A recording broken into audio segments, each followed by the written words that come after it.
pessoal, bom dia! Tudo bem? Olha nós aqui para fazermos juntos o estudo do livro Recordações da Mediunidade pela médium Ivone do Amaral Pereira. O nosso primeiro capítulo, que é o capítulo que ela vai começar a tratar sobre uma faculdade que ela conhece muito bem e ligada muito a ela mesma, que é a letargia. O primeiro capítulo se chama Faculdades em Estudo. Como sempre, um pedaço, uma colocação do Livro dos Espíritos, um trato, vamos dizer assim, doutrinário. Por meio de cuidados dispensados a tempo, podem reatar-se laços prestes a se desfazerem e restituir-se a vida a um ser que definitivamente morreria se não fosse socorrido? Resposta: sem dúvida, a todos os dias tendes a prova disso. O magnetismo, em tais casos, constitui muitas vezes poderoso meio de ação, porque restitui ao corpo o fluido vital que lhe falta para manter o funcionamento dos órgãos. Do Livro dos Espíritos, a pergunta 424. Trazendo para vocês o Livro dos Espíritos, ela trouxe a pergunta 424, mas o tema letargia, catalepsia e mortes aparentes. São a pergunta 422, 422A, 423, 424. São exatamente 4 perguntas dedicadas a esse tema. Geralmente, os letárgicos e os catalépticos veem e ouvem o que se passa em volta deles, mas não podem manifestá-lo. É pelos olhos e ouvidos do corpo que tem essas percepções? É a 422. Não, é pelo espírito. O espírito tem consciência de si, mas não pode comunicar-se. 422A. Por que não pode comunicar-se? O estado do corpo a isso se opõe. Em estado particular dos órgãos, esse estado particular dos órgãos vos dá a prova de que no homem existe alguma coisa além do corpo, porquanto, embora o corpo já não funcione, o espírito continua ativo. Na letargia, o espírito pode separar-se inteiramente do corpo, de modo a dar a esse todas as aparências da morte e voltar a ele em seguida? Na letargia, o corpo não está morto, pois há funções que continuam a realizar-se. Sua vitalidade se encontra em estado latente, como na crisálida, mas não se aniquila. Ora, o espírito está unido ao corpo enquanto este vive. Uma vez desfeitos os laços pela morte real e pela desagregação dos órgãos, a separação é completa e o espírito não volta mais. Quando um homem aparentemente morto volta à vida, é que a morte não se havia completado. Essas são as perguntas que completam essa temática que é letargia e catalepsia. Nós vamos entender agora, estudando esse capítulo, Faculdade em Estudo, porque é a faculdade dela, principalmente da Dona Ivone, e onde esse caminho que nós vamos fazer juntos, para compreender o fenômeno da letargia e catalepsia, nós vamos ver em que questões, em que momentos da história, bíblica por sinal, em que se encontra esse fenômeno de letargia e catalepsia. A Dona Ivone continua aqui no livro Recordações da Mediunidade. Um minutinho, que a página fez a brincadeira de sair. Então, vamos lá. Além desse interessante tópico do livro áureo da filosofia espírita, pedimos vênia aos prováveis leitores destas páginas para também transcrever o comentário de Allan Kardec, situado logo após a questão acima, que é a questão 424, tá? Uma vez que temos por norma, aconselhada pelos instrutores espirituais, basear o relatório das nossas experiências espíritas, em geral, no ensinamento das entidades que revelaram a doutrina espírita a Allan Kardec. Diz o citado comentário: a letargia e a catalepsia derivam do mesmo princípio, que é a perda temporária da sensibilidade do movimento, por uma causa fisiológica ainda inexplicada. Diferem uma da outra, em que, na letargia, a suspensão das forças vitais é geral e dá ao corpo todas as aparências da morte. Na catalepsia fica localizada, podendo atingir uma parte mais ou menos extensa do corpo, de sorte a permitir que a inteligência se manifeste livremente, o que a torna inconfundível com a morte. A letargia é sempre natural. A catalepsia é, por vezes, magnética. Esse foi o comentário de Allan Kardec depois da pergunta 424, e a Dona Ivone continua. Por sua vez, respondendo a uma pergunta que lhe fizemos acerca de determinados fenômenos espíritas, o venerável espírito Adolfo Bezerra de Menezes disse-nos o seguinte: pequena lição que colocamos à disposição do leitor para observação e meditação. Então eu vou fazer o seguinte, eu vou continuar lendo para vocês para que a gente entre no corpo da ideia do Dr. Bezerra, construído em cima da sua visão doutrinária, e depois, devagarzinho, nós vamos conversando, tá certo? Podereis dizer-nos algo sobre a catalepsia e a letargia? Perguntamos, pois o que conhecemos a respeito é pouco satisfatório. E a benemérita entidade respondeu: quem for atento ao edificante estudo das Escrituras cristãs, encontrará em o Novo Testamento do Nosso Senhor Jesus Cristo, exatamente no capítulo 9 de São Mateus, 5 de São Marcos, 8 de São Lucas, 11 de São João, versão do Padre Antônio Pereira de Figueiredo, a excelente descrição dos fenômenos de catalepsia. Entre parênteses, talvez os fenômenos sejam de preferência de letargia, segundo as análises dos compêndios espíritas acima citados. Então, olha, entre parênteses, entraria como letargia, porque a catalepsia, isso é o comentário do Dr. Bezerra, a catalepsia são algumas partes do corpo, pode ser uma boa parte do corpo, que entra numa certa dormência, que a pessoa não tem acesso ao contato dele, né? Então, você tem uma dormência, você não sente mais a perna, o braço, alguma outra parte, mas a sua inteligência pode se manifestar. Então, não tem como confundir com a morte. Alguns trechos da Bíblia, a pessoa é dada por morta e volta. São aquelas partes da ressurreição. Jesus fez voltar da morte a filha de Jairo, ou até mesmo o seu primo Lázaro. Então, olhe bem, volta-se porque a morte era aparente. Muitos casos que vemos aí nos noticiários, na própria história, nós vemos casos de morte aparente. Então, a pessoa, ela entra no estado letárgico, aparentemente as suas funções vitais se apagam, então o coração bate tão devagarzinho que fica imperceptível. A Dona Ivone, por exemplo, ela vai falar mais adiante, ela teve esse caso quando nasceu. Conheço um rapazinho, amigo aqui de meu filho, um rapaz italiano, que ele veio me perguntar, por causa da sensibilidade dele mediúnica, dele perceber alguns ambientes, situação espiritual, se era pelo fato que quando ele nasceu, ele tinha sido dado por morto, né? Então, ele foi dado por morto pela própria família, pelos médicos, e depois o menino voltou. Então, foi um fenômeno letárgico, porque ele estava com certidão de óbito como criança. A Dona Ivone não seja de menos. Outros casos que, se a gente procurar aí no Google, no YouTube, vai ter hoje, atualmente, crianças que levantaram do caixão na Índia, outra que levanta do sono, da morte, já dentro da bara dada do caixão, dada por morta, sente sede, pede água para o pai a viu em vida, bebeu água, depois desencarnou. Existem casos na minha família, principalmente da minha bisavó, que algumas vezes desencarnou e depois voltava, e o pessoal, as primeiras 2 vezes, saíram correndo, né? Vocês imaginam aquele tempo? Uma velha cheia de algodão levanta do caixão, que susto, né? E ficava contrariado, viu? Ficava chateado porque que botaram ela dentro daquele caixão. E aí nada. E aí olha que situação. São estados de letargia.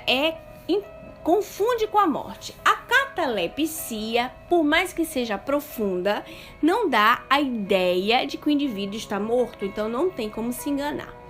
Existe, se eu não me engano, um cantor que se chama Antônio Marco, antigo, que ele foi fazer uma exumação do corpo, ele estava virado, né, no caixão. É um estado de letargia. E eu pensava, até um pouco tempo atrás, que eram casos mais raros, mas tenho visto que isso acontece ainda. Com certeza com muito menos proporção do que era antigamente, mas ainda existe esses casos de letargia. Vamos voltar aqui para o nosso livro. Ocorridos no ciclo messiânico e registrados pelos 4 cronistas do Evangelho, lembrando ainda o caso igualmente empolgante do filho da viúva de Naim, caso que nada mais seria do que a mesma letargia ou catalepsia, que o Dr. Bezerra botou como letargia ou, vamos entender por quê, né, que ele deu a possibilidade de ser catalepsia. A ciência moderna oficial, a medicina, conhece a catalepsia e a letargia, classifica-as, mas não se interessa por elas. Talvez percebendo não ser da sua alçada o fato de curá-las.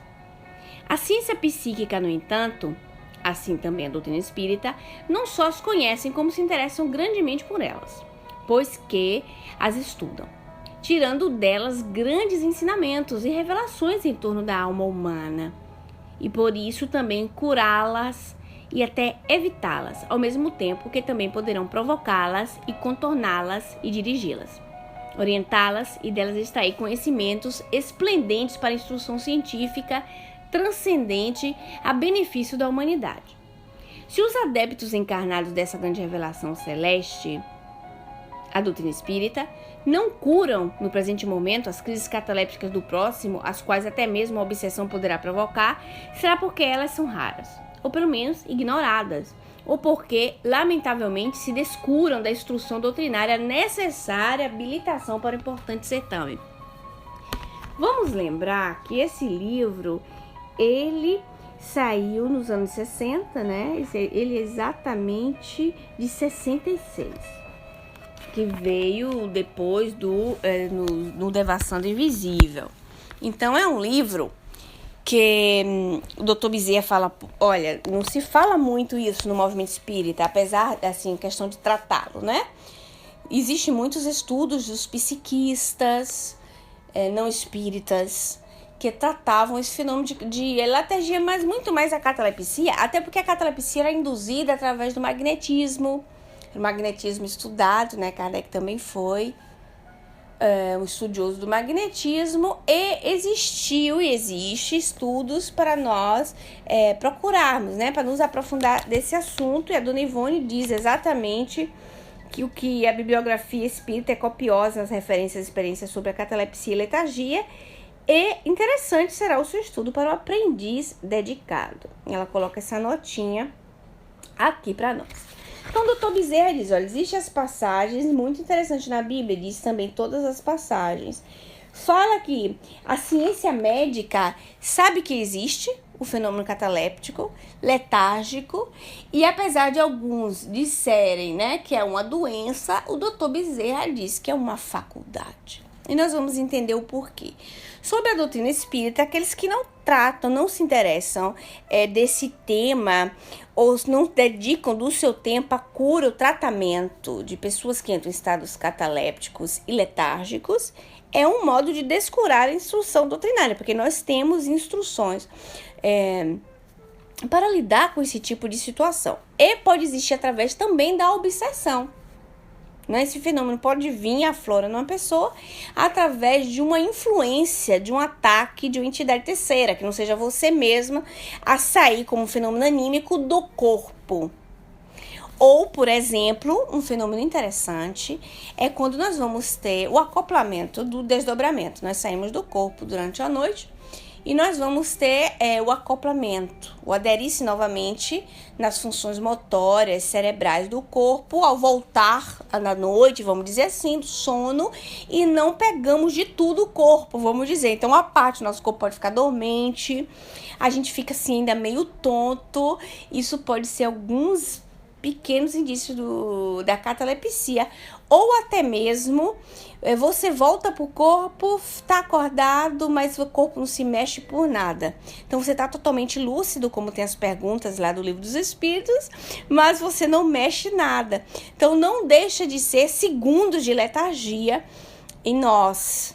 né? Então, isso pode acontecer em fenômenos de desdobramento. Então, ali pode ser um fenômeno de indução da própria pessoa, ou seja, um fenômeno anímico, né? Detoanímico da alma, do ser da pessoa, ou estimulada, influenciada por uma pessoa, né? Por um fenômeno externo, não vou dizer nem terceira pessoa, por um fenômeno externo, que seja de uma obsessão de um outro espírito.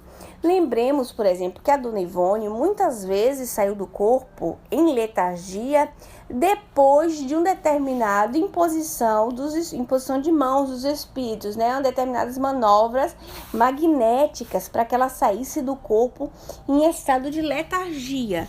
Então, ela tinha uma predisposição para essa saída em estado letárgico, mas muitas vezes ela foi induzida, né? Ela conta isso no Devassando Invisível. E continua Dr. Bezerra de Menezes: a catalepsia, tal como a letargia, não é uma enfermidade física, mas uma faculdade que, como qualquer outra faculdade medianímica, incipiente ou incompreendida, ou ainda descurada e mal orientada, se torna prejudicial ao seu possuidor. Então, como uma faculdade que é mal orientada, pode causar um prejuízo ao indivíduo. Então, como as demais faculdades de suas companheiras, a catalepsia e a letargia também poderão ser exploradas pela mistificação e pela obsessão de inimigos e perseguidores invisíveis, degenerando então em um estado mórbido do chamado perispírito. Então, lógico, por quê? Porque esse tipo de manipulação desse fenômeno de desdobramento, porque não deixa de não ser um fenômeno de desdobramento, de emancipação da alma, termo espírita é mais correto, vocês podem controlar que esse assunto está no livro 2º do capítulo 8 do Emancipação da Alma. Então, não deixa de ser um fenômeno de emancipação, né? Então, é um fenômeno de emancipação da alma. Então, como todas as suas faculdades, como diz o Dr. Bezerra, ela pode ser manipulada pelos espíritos em questão de transformar aquilo em obsessão, causando um prejuízo para o perispírito. Por quê? Porque existe aí uma situação de desgaste fluídico, não existe? Porque imagine que a Dona Ivone contava que ela tinha um desgaste, apesar dela depois ter uma reposição pelos espíritos que davam uma força para ela. Mas ela usava daquela faculdade para o socorro, para poder ter uma liberdade maior. Então, ela tinha uma predisposição sua. Então, os espíritos utilizavam isso para atividades, vamos dizer assim, lúdicas para ela, para o seu aprendizado, mas também de socorro. Então, era utilizada também para uma atividade de socorro. E se utiliza fluido vital, tem-se um desgaste. Se nós formos estudar o livro dos médiuns, existe algumas atividades, na atividade mediúnica também existe um desgaste de fluido vital. É que Kardec diz nada de grave que uma noite de repouso, um descanso, vamos dizer assim, não o reponha. Mas vocês imaginem utilizando essas energias fluídicas, esse fluido vital, sendo utilizado por forças obsessivas, por perseguições espirituais, irá causar um dano. Um dano, como diz o Dr. Bezerra aqui, no dito aqui, olha só. Como é que ele usa a expressão? Em um chamado mórbido do chamado perispírito, né? Um estado mórbido, um estado, vamos dizer assim, doente. Tendência viciosa das vibrações espirituais para o aniquilamento, as quais se recolhem e fecham em si mesmas como a planta sensitiva a ser tocada, negando-se as suas expansões necessárias ao bom funcionamento do consórcio físico-psíquico, o que arrasta como neutralidade do fluido vital, dando em resultado o estado de anestesia geral ou parcial à perda de sensibilidade.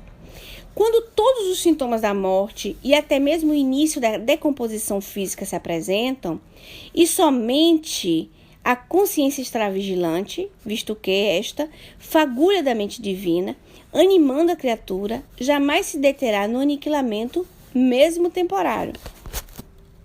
Então, o Dr. Bezerra diz aqui que essas energias viciosas, induzidas por uma obsessão, por perseguidores invisíveis, degenera porque sai do corpo, volta para o corpo, não num fenômeno natural, então vai neutralizando o fluido vital, dando esse resultado de anestesia geral, porque neutraliza o fluido vital, a pessoa volta, não tem aquela ligação assim legal com o corpo, saudável, e isso pode causar um mal-estar muito forte.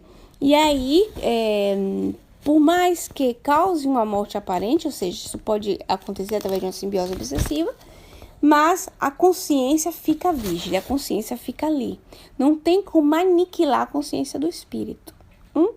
Então, vamos lá. Tanto a catalepsia como a letargia, pois elas são faculdades gêmeas, se espontâneas, elas poderão ser também provocadas e dirigidas, uma vez que a personalidade humana é rica de poderes espirituais, sendo como foi criada a imagem e semelhança de Deus. Se espontâneas, serão, portanto, como vício que impõe o acontecimento. Como os casos de animismos nas demais faculdades mediúnicas, vício que, mais melindroso que os outros lembrados.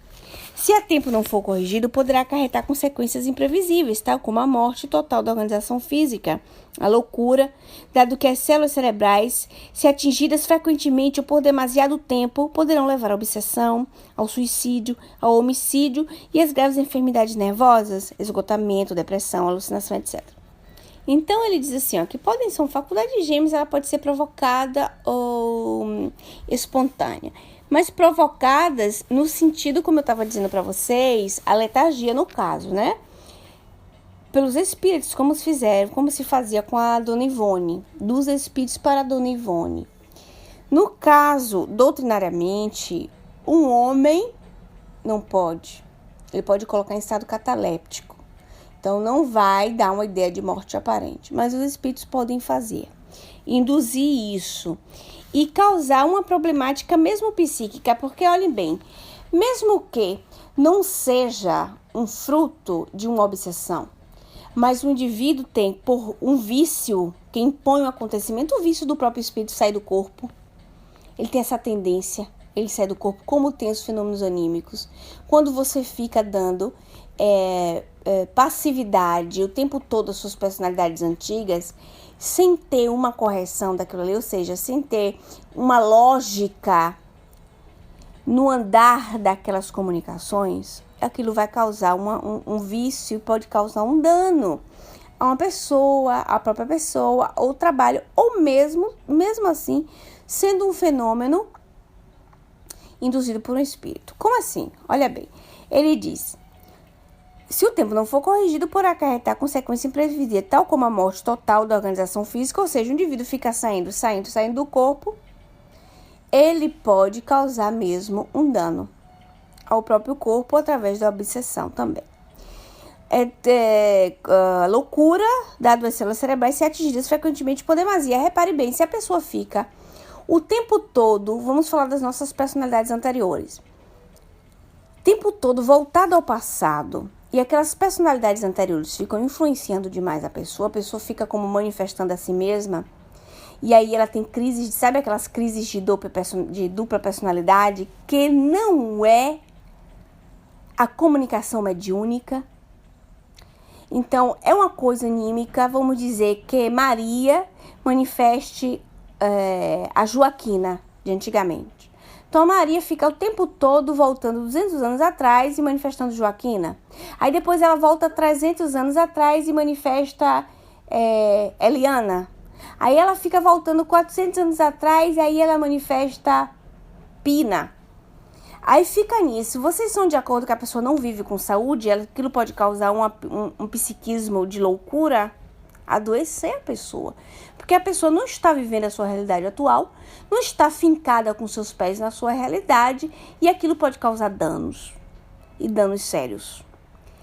Olhem bem, se a pessoa, do mesmo jeito que ela pode manifestar esse tipo de situações consigo mesma, as suas personalidades antigas, se ela ficar saindo do corpo o tempo todo, tirando a vitalidade, ou seja, o nutrimento das células desse fluido vital, ela vai causar um dano. Então, isso pode ser, levar a longo prazo uma problemática. Depressão, ele falou, né? Alucinação, porque uma pessoa sai do corpo, visualiza o mundo espiritual ou vivencia cenas na sua cabeça daquilo que já se passou. Aí ela volta para o corpo, ela não está compreendendo o que está acontecendo, ela não sabe se é o mundo espiritual, ela não sabe se ela está olhando para dentro dela mesma, para suas lembranças.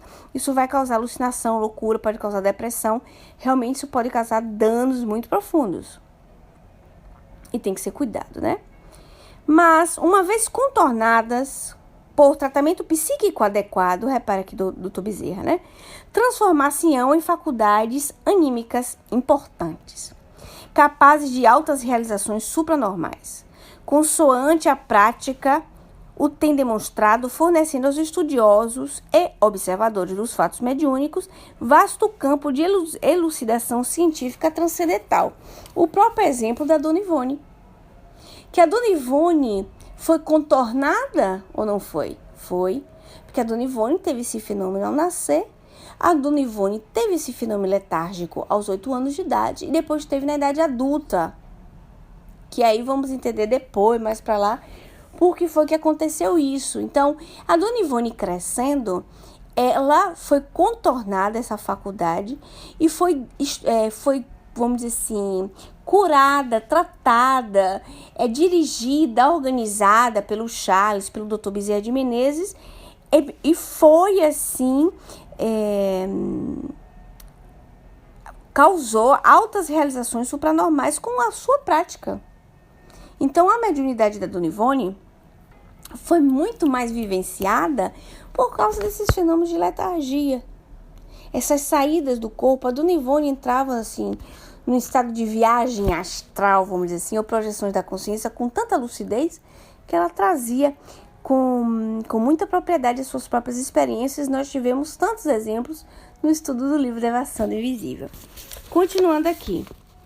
Entretanto, se os adeptos da grande doutrina da imortalidade, os espíritas, não sabem conscientemente ou não querem resolver os intricados problemas oferecidos pela catalepsia e sua irmã gêmea letargia, eles, os espíritas, não se preocupam com esses fenômenos.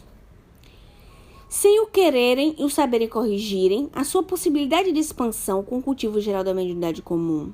Eu vou abrir um parênteses aqui para falar disso.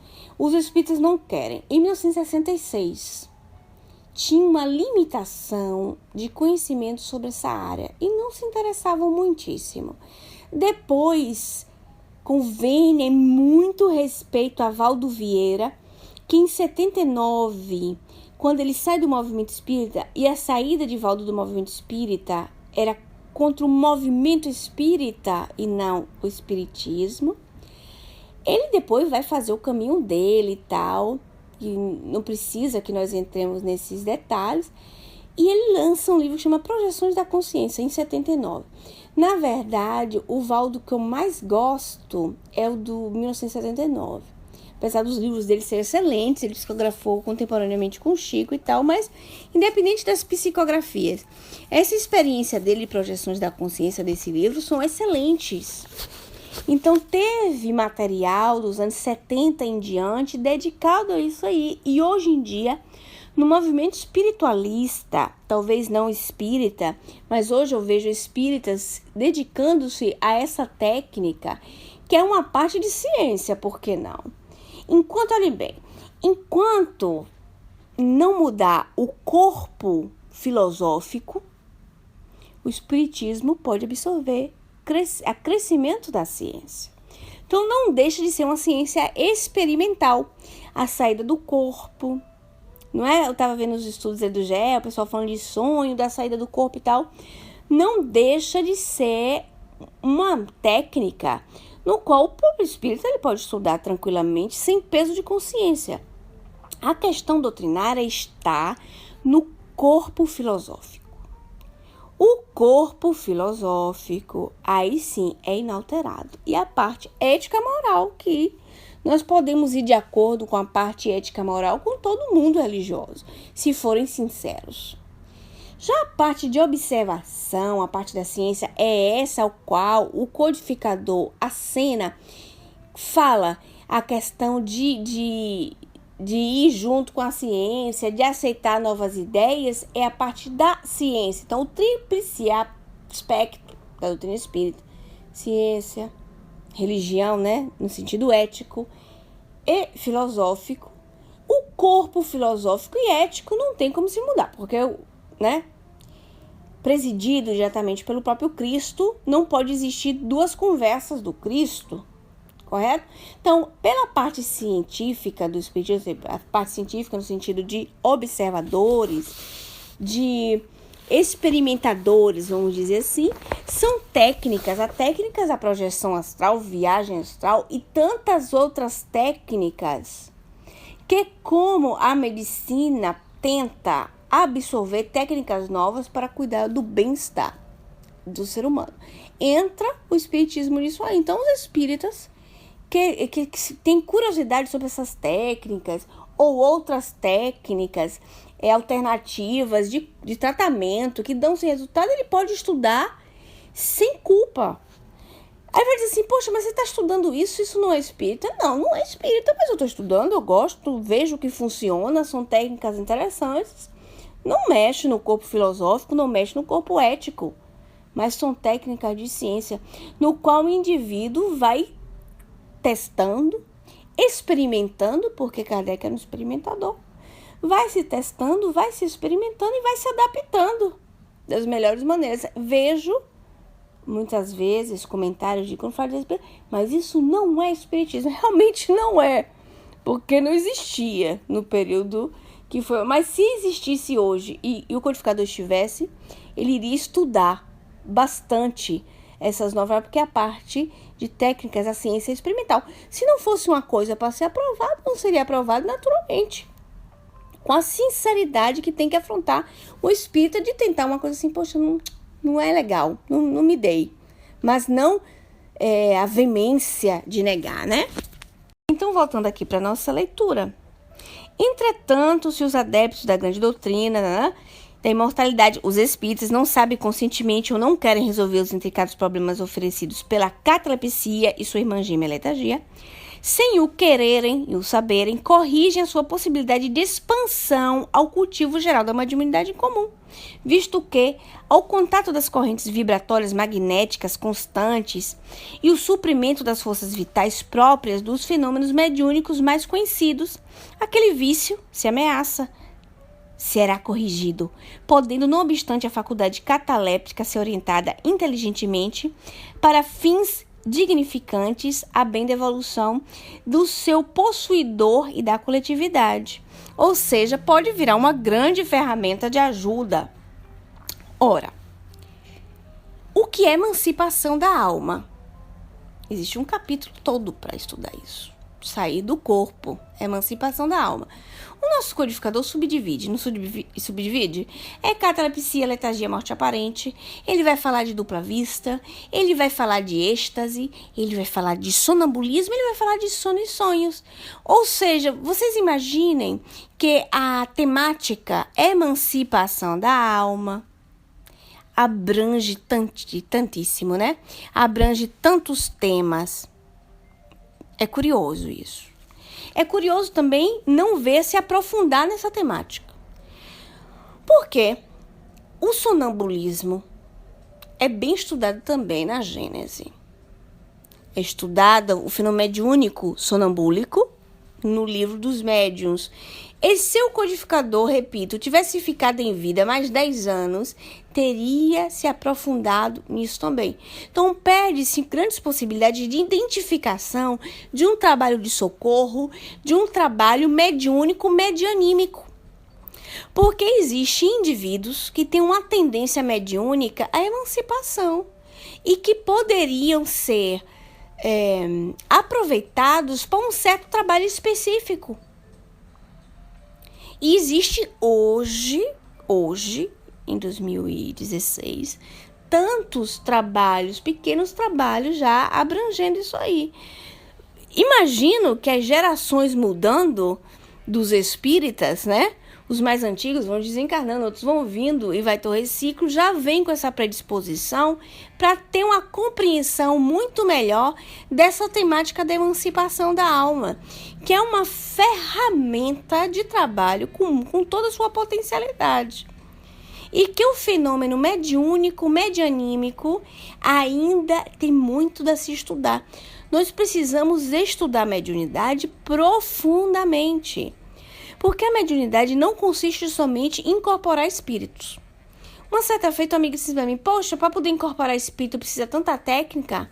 Gente, é interessante falar disso, porque é necessário estudar continuadamente sobre mediunidade, e não importa ouvir-se dizer que você estuda espiritismo há 30 anos, você é espírita há 30 anos, 40 anos, 50 anos, e já estudou bastante. Nananina, não.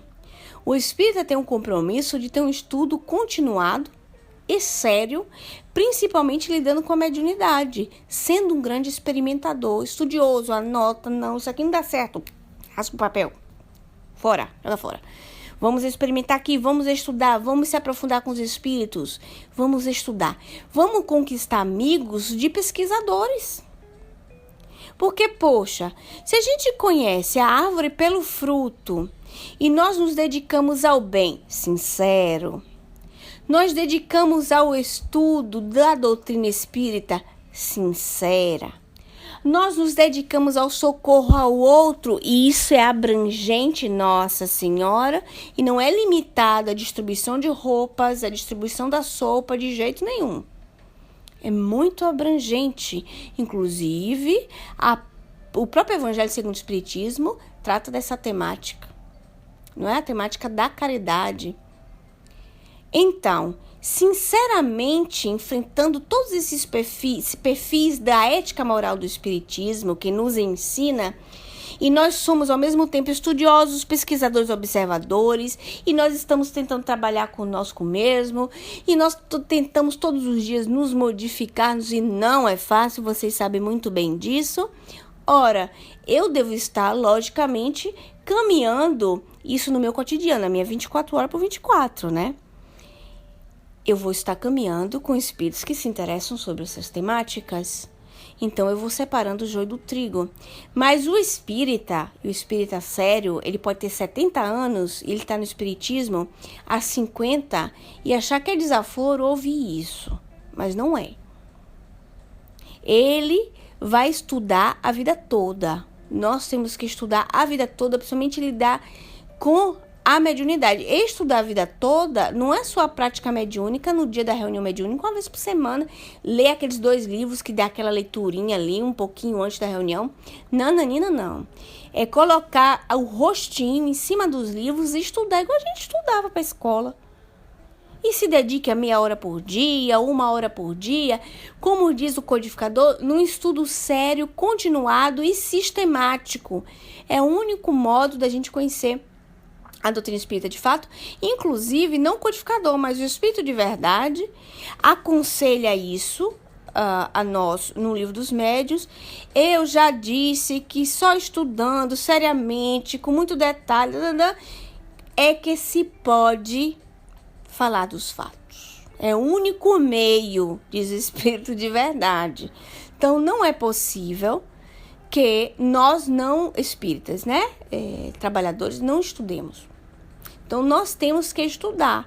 E isso inclui outras técnicas, inclui ver outros estudiosos de psiquismo, isso inclui estudar medicina e espiritualidade, para ver o que é que tem hoje rolando sobre isso, o que é que nos apresenta, para que a gente possa socorrer, inclusive, quem nos apresenta mais adiante. Como diz o Dr. Sérgio Felipe, para sermos não só médiuns, mas promotores de saúde. Porque quem não é médico pode ser promotor de saúde, né? Gerando bem-estar a quem estiver ao nosso redor. Certo? Então, olha, essa temática de estimular o espírito não é uma crítica construtiva, porque eles falam assim, poxa, nasceu outro dia, fica querendo dizer para o espírita de 30 anos de espiritismo o que é que tem que fazer. Não é isso. Mas se você chegar para um espírita, olha, vamos estudar e tal, grupo e tal, não sei o que, mediunidade. Eu sou espírita há 40 anos, eu conheço o Livro dos Médiuns, já estudei. Deveria ser o verbo assim, ó. Quem conhece assim? Estou estudando, né? Estudando. Como você está? Estudando. Esse estudando é eterno. Porque mesmo depois de desencarnado, nós vamos continuar estudando. E tem muito ainda para se conhecer.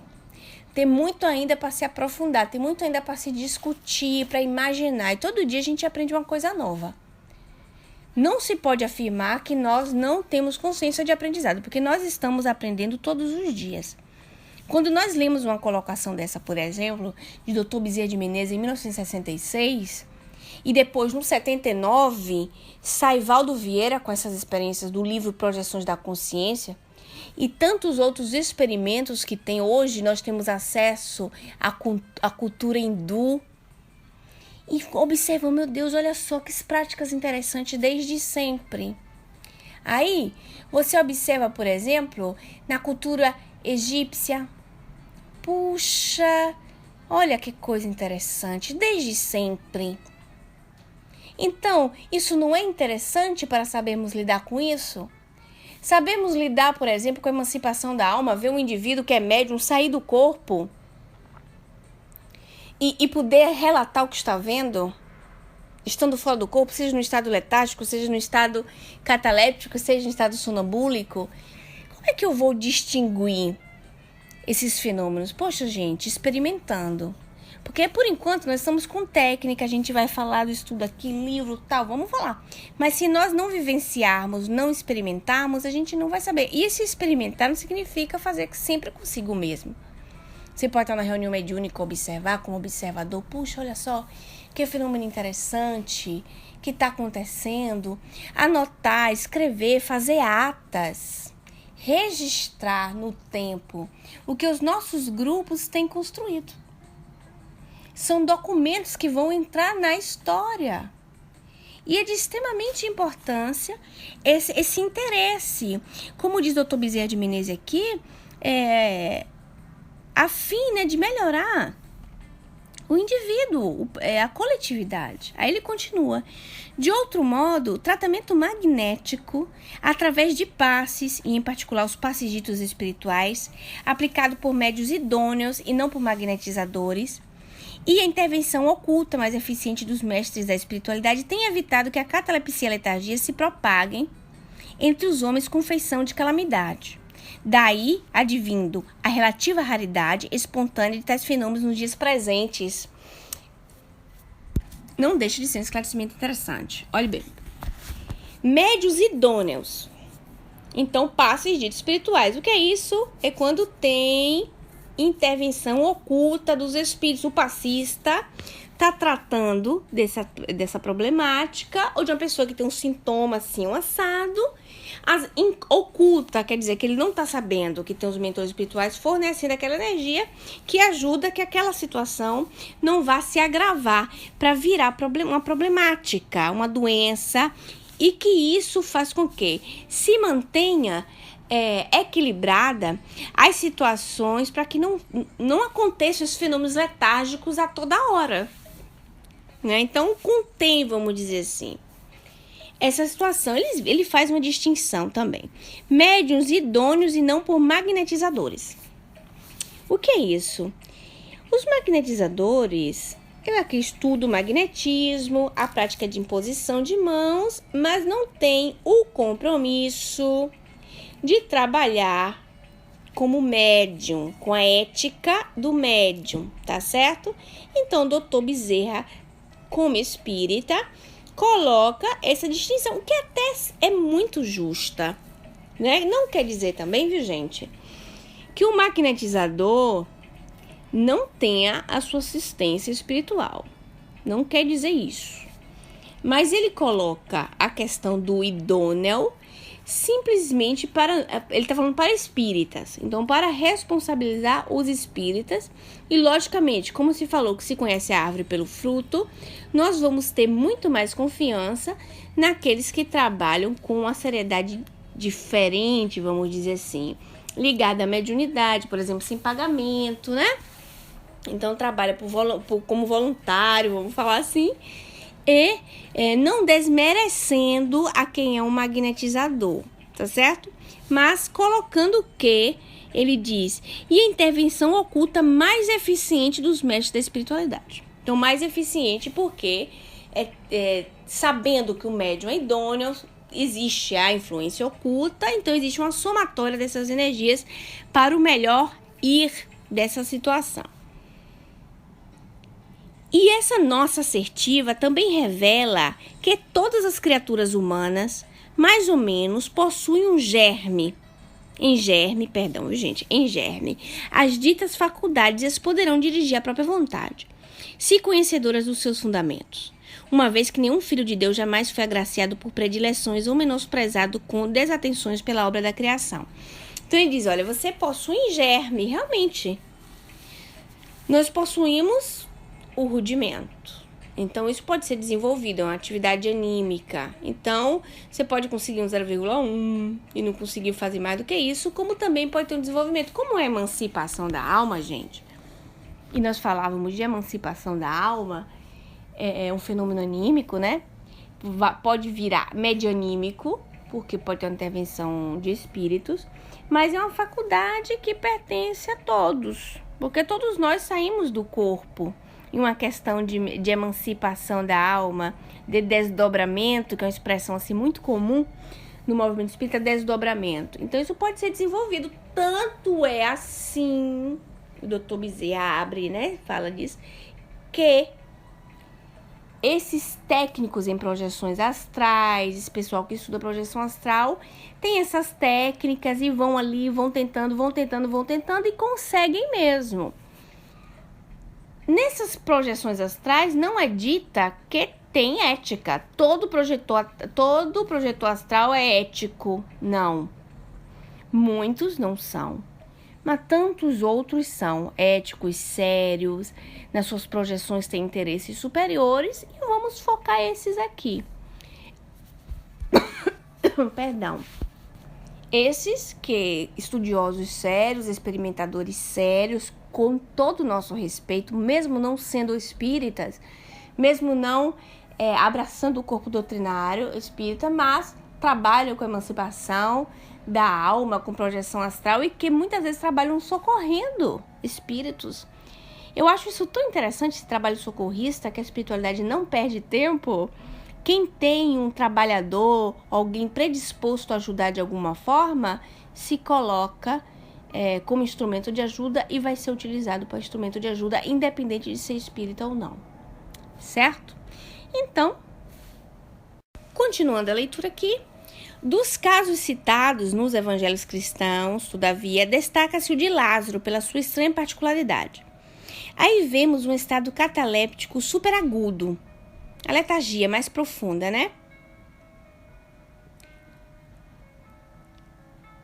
Porque espontâneo, relaxamento dos elos vitais pela depressão causada por uma enfermidade, fato patológico, portanto, provando o desejo incontido que o espírito encarnado tinha de deixar a matéria para alçar-se ao infinito, e onde o próprio fluido vital que anima os organismos vivos se encontrava quase totalmente extinto, e cujos liames magnéticos do perispírito em direção à carne se encontravam de tal forma frágeis, danificados pelo enfraquecimento das vibrações da vontade.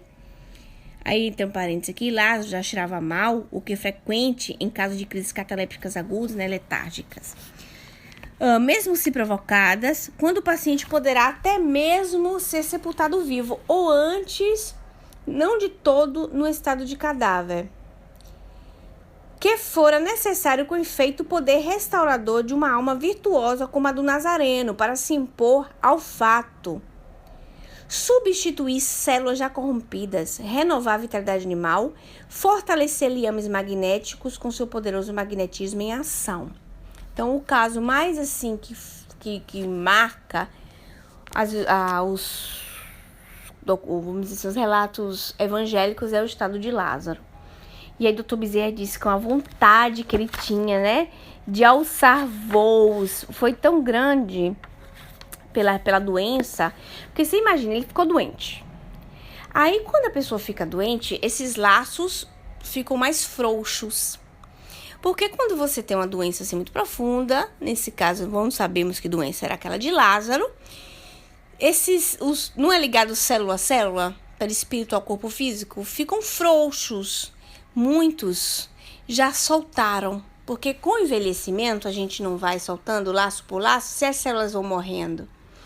Então, aquelas que estão ligadas ainda através da doença ficam mais frouxas. O espírito ganhou liberdade do cárcere, que é o corpo.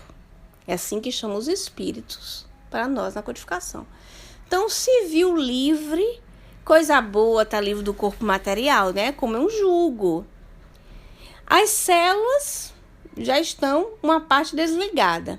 Outras estão frouxas, falta fluido vital. Aí vem Jesus com seu divino magnetismo, com energia fluídica, e revitaliza. Ou seja, renova as células adoecidas. As células estavam doentes. E ele vai lá e renova. Mas eu queria tratar de Lázaro, uma coisa muito interessante no fenômeno do que aconteceu com Lázaro, da ressurreição de Lázaro. E eu vou trazer para vocês agora um trecho do próprio Evangelho que eu queria ler para vocês. Vamos lá. O que eu queria ler para vocês, como eu dizia, era o trecho de João 11, a ressurreição de Lázaro. Vamos prestar bem atenção. Estava enfermo um certo Lázaro de Betânia, aldeia de Maria e sua irmã Marta. Maria, cujo irmão Lázaro estava enfermo, ele estava doente, né? Era a mesma que tinha ungido o Senhor com unguento e enxugado os pés dele, com seus cabelos.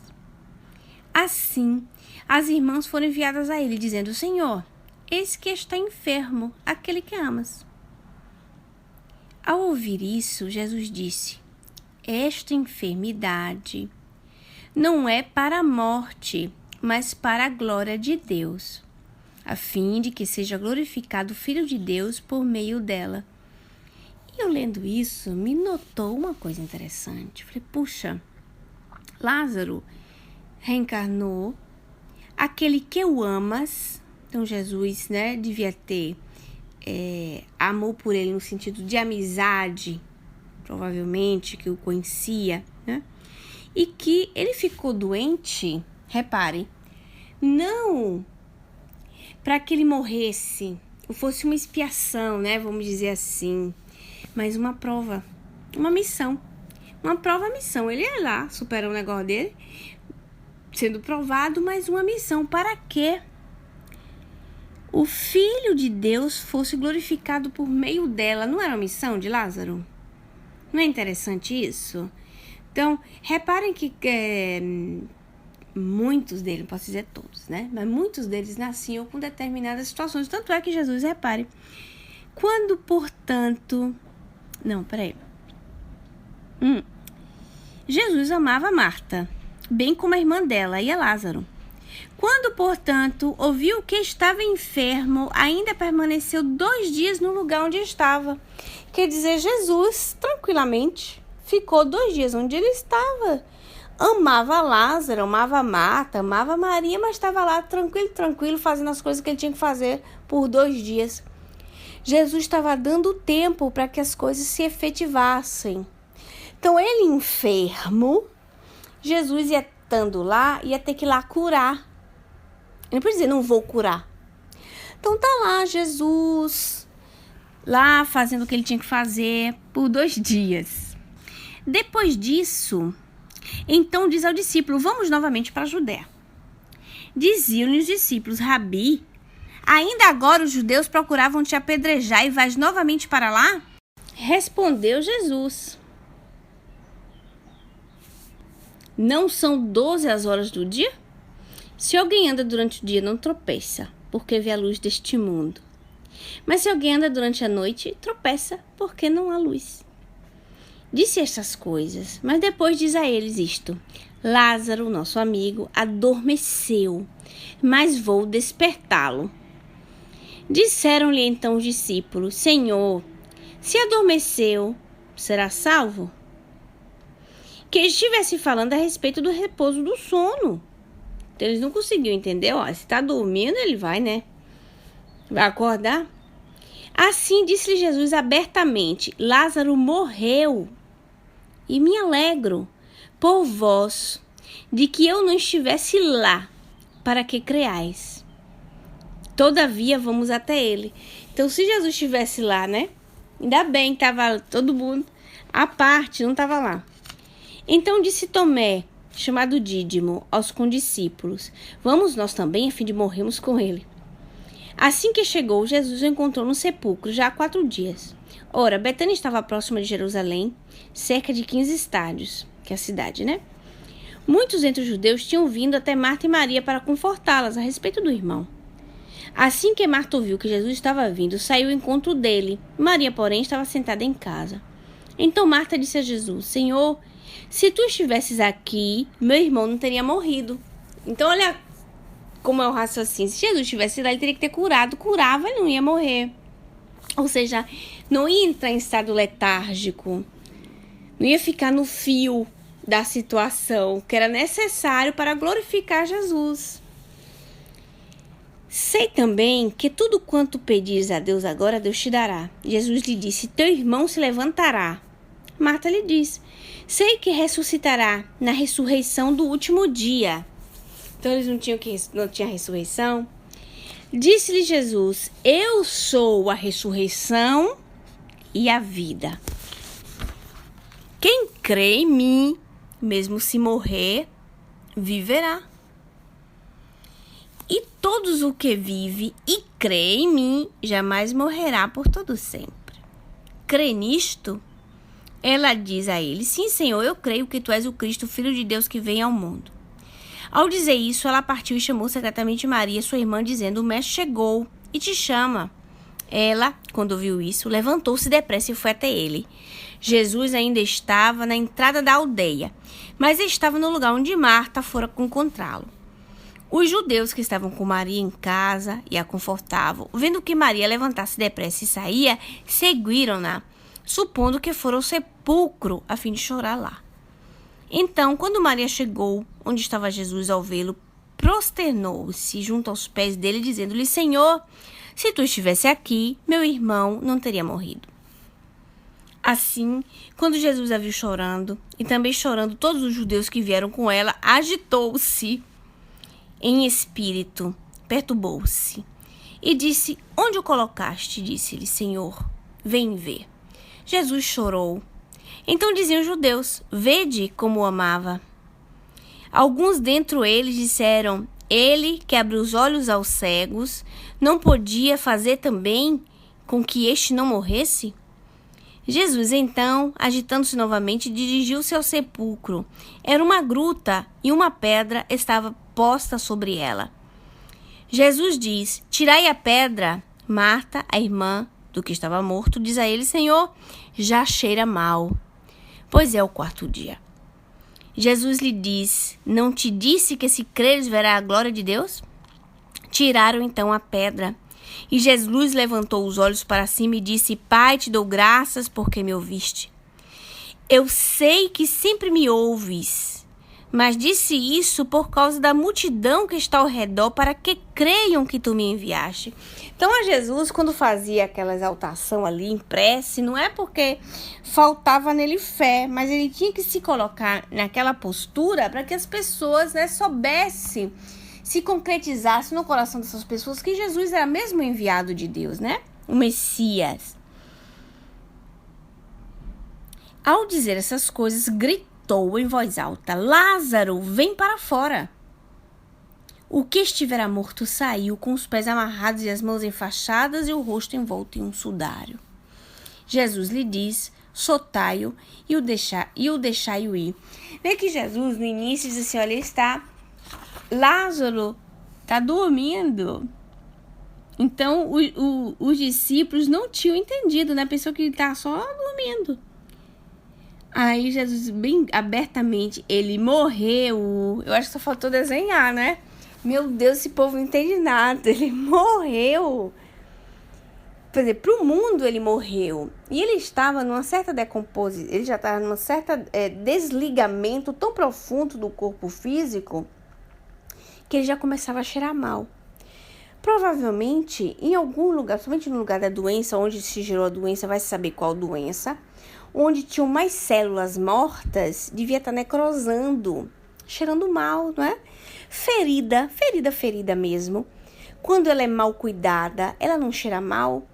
Não existe algumas partes do corpo, quando não circula mais sangue tem que se amputar, ela cheira mal, necrosa, né? Então não tem como ter uma regeneração celular ali mais. Então cheira mal. Então é compreensível que se cheirasse mal, a pessoa já estava numa morte aparente, o que é que se deduz? Morreu mesmo, já está cheirando mal. Mas Jesus pôde agir com Lázaro porque Lázaro ainda estava ligado ao corpo físico. Senão isso não poderia se efetivar. Como aquela situação de Lázaro, aquela profunda letargia de Lázaro, não era para que ele morresse de fato, mas era como uma missão para Lázaro. Além de ser uma prova para ele mesmo, para a família, né, que passou por aquela dor, era uma missão de Lázaro. Porque pequena ou grande que seja, eu, no meu ver, vejo uma missão enorme. Porque para Jesus dizer, essa enfermidade não é para a morte, para a glória de Deus, a fim de que seja glorificado o Filho de Deus por meio dela, é porque era uma situação que Jesus estava ali tranquilo, sabia que Lázaro estava em letargia, sabia que ele tinha tempo para ele chegar até Lázaro e voltar e efetivar a cura. Isso não é interessante? Queria completar para vocês com a passagem, um evangelho apócrifo, tá? Então, eu tenho ele em italiano, vou ter que ler um pedacinho para vocês e traduzir, que é o evangelho da infância, Jesus, a história de José, o falegname em italiano, em português Macineiro, como é o nome? Me esqueci, quando for lembrando, mas tem uma parte interessante. Tá ali, José, no momento de agonia, teve uma agonia muito profunda na morte, né, pré-morte. E Maria chega para Jesus com o coração, esse é Jesus que estava contando para os apóstolos dele como foi a desencarnação do Pai. E diz que Maria diz para ele assim: "Ó infeliz que sou eu, meu filho querido. Tenho que ver morrer o meu Giuseppe, tão bom, meu José, tão bom e tão bendito velhinho, tão amado e tão venerável Pai, para ti, segundo a carne." E Jesus respondeu para Maria: "Minha cara mãe, todos os homens que revestiram o corpo de carne não terão que sentir o gosto da morte? É essa a soberana verdade da humanidade, ó Mãe bendita.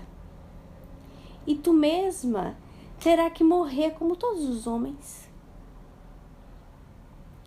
E olha, ele continua: "Mas tanto para José, meu pai, como para ti, mãe, a morte não será propriamente uma morte, mas uma vida eterna, sem fim. Eu mesmo vou ter que passar por essa necessidade, a causa da carne que é mortal e que estou revestido." Olha que coisa interessante.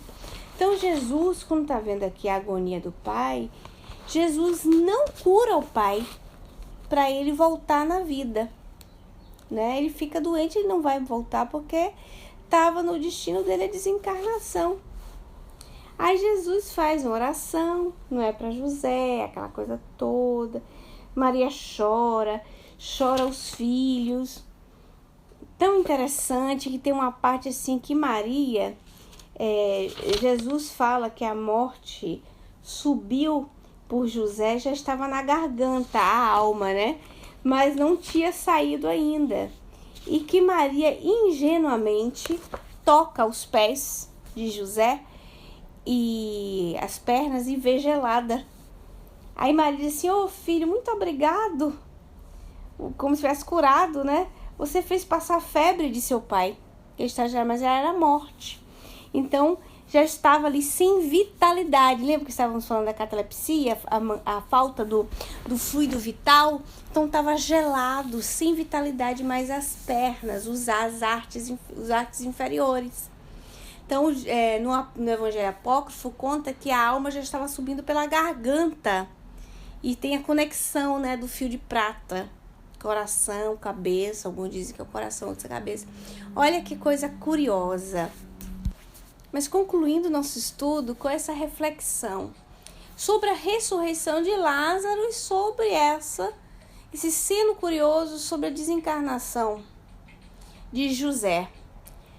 Jesus, depois de Lázaro desencarnar, cheira mal, ele não curar Lázaro, né? Porque Lázaro ainda estava vindo enfermo. Lázaro com aquela missão de glorificar Jesus. Jesus não salva da morte José. Segundo o Evangelho Apócrifo, ele viveu 111 anos. Quem sabe, né? Até que ponto é verdade. Mas José teria que desencarnar, porque revestia um corpo de carne como todos os homens. Interessante isso, né? Que fica aí de reflexão para nós. Semana que vem, nós vamos continuar o nosso estudo sobre letargia e catalepsia. Faculdade em Estudo se chama esse capítulo, do livro Recordações da Mediunidade, da Dona Ivone do Amaral Pereira. Deixo o meu convite para um amigo voluntário para fazer a prece de encerramento. Que Jesus nos abençoe e boa quarta-feira.